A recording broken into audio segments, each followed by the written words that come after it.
Hi guys, welcome back to my channel. I'm Ms. Diksha Joshi and I hope you all are doing good. तो आपके results आ चुके हैं. कोई बात नहीं अगर क्लियर नहीं हुआ तो 90% स्टूडेंट्स का क्लियर नहीं होता है वन शॉट में, तो कोई प्रॉब्लम नहीं है. डोंट वरी, ये फेज जो है एक टेम्पररी फेज है. इस वीडियो में हम कुछ इंपॉर्टेंट बातें करेंगे कि हमें कैसे वापस से ट्रैक पर आना है, हमें कैसे बाउंस बैक करना है. So I request you all to watch this video till end. यार देखो, सबसे पहली चीज तो ये जो फेज है ना, ये एक टेम्पररी फेज है, ये परमानेंट नहीं है.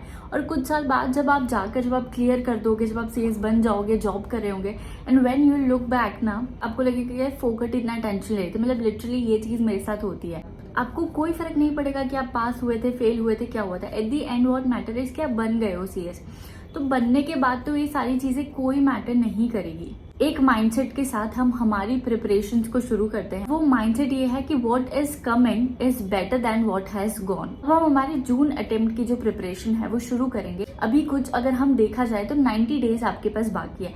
अगर हम इसमें बहुत अच्छे से प्रिपरेशन करेंगे प्रॉपर प्लानिंग के साथ, तो हम इस अटेम्प्ट में इजीली क्लियर कर सकते हैं. अभी सबसे पहली चीज जो आपको करनी है वो ये है कि बार बार ये चीज मत बोलो कि फेल हो गए, अब कैसे होगा, क्या होगा.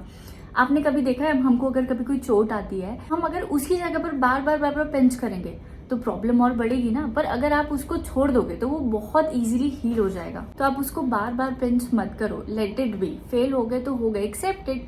कोई बड़ी बात नहीं है फेल होना. सब लोग होते हैं, बहुत कम बच्चे वन शॉट में क्लियर करते हैं, तो ठीक है, it's very normal. Now the second thing जो आपको करनी है, जिसपे आपको ध्यान देना है, you have to find out कि आपकी कमी कहाँ रह गई थी. मैंने अपनी कल वाली वीडियो में भी बोला था कि आप शांति से बैठ के ये सोचो कि आपकी क्या कमी रह गई थी. अभी तक मैंने जितने भी बच्चों से बात की ना, मुझे कुछ कॉमन लूप होल्स मिले हैं कि यहाँ पर कमी रहने पर उनका अटेम्प्ट लगा है. सबसे पहली चीज है अंडरस्टैंडिंग ऑफ द टॉपिक. मतलब उनका टॉपिक कंसेप्चुअली कितना क्लियर है.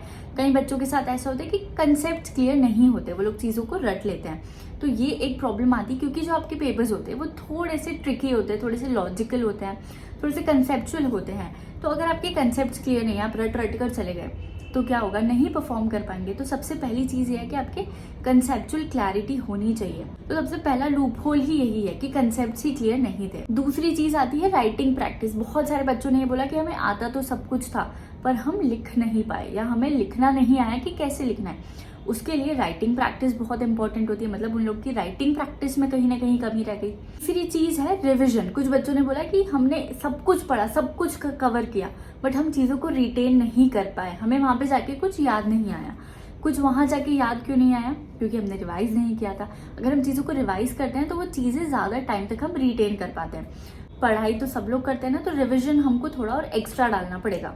फोर्थ थिंग इज लैंग्वेज का प्रॉब्लम. मतलब लीगल वर्ड्स नहीं आ रहे, कुछ की वर्ड्स होते हैं, कुछ लीगल सेंटेंसेस होते हैं, कुछ लीगल फ्रेजेस होते हैं, हमने वो यूज नहीं किए. ये चीज भी हो सकती है. और कुछ बच्चों का ऐसा है कि हमको आता तो सब कुछ था, पर हमें क्वेश्चन देख के समझ नहीं आ रहा था कि ये क्या पूछा है. और ऐसा क्यों हुआ? क्योंकि उन्होंने पिछले पेपर्स नहीं देखे थे, उन्होंने स्कैनर्स नहीं सॉल्व किए थे.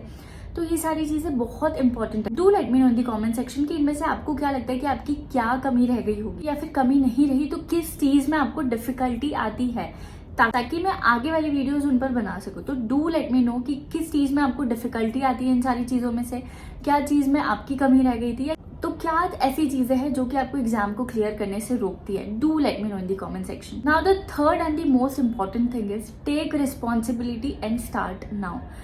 अभी आपको बैठ के टाइम नहीं देखना है, कोई मुहूर्त नहीं निकालना है हमें कि इस दिन से हम पढ़ाई शुरू करेंगे. नहीं, आज का दिन है, आज से आपको स्टार्ट करना है. आपको क्राई बेबी नहीं बनना है कि रो रहे, फेल हो गए, कैसे होगा, कैसे नहीं होगा. नहीं, you have to take responsibility कि अगर मैं करूंगा तो होगा, अगर मैं नहीं करूंगा तो नहीं होगा. तो आप रिस्पॉन्सिबिलिटी लो, स्टार्ट करो. और अभी आपके पास 90 डेज है, और इन 90 डेज में आपको बहुत सारी चीजें कवर करनी है, रिविजन्स करने हैं, जो हमारी कमियां रह गई है उन पे काम करना है.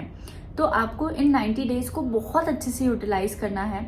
टेक अप दी चैलेंज कि हमको इन 90 डेज में बहुत फोकस के साथ, बहुत कॉन्सेंट्रेशन के साथ, कोई घूमना नहीं, कोई फिरना नहीं, कोई दोस्तों के साथ मिलना नहीं, कोई रिलेटिव्स की पार्टी नहीं, कोई कुछ नहीं.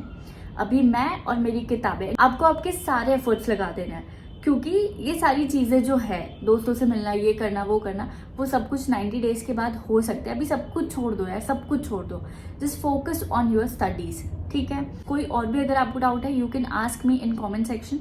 तो अभी हम लोग आज से हमारी जून 2023 की प्रिपरेशन को स्टार्ट करते हैं। मैं ऐसी ही वीडियोस आपके एग्जाम्स तक लेकर आती रहूंगी। If you like this video, please like, comment and share, and if you have not yet subscribed, please go and subscribe my channel. Bye bye, take care.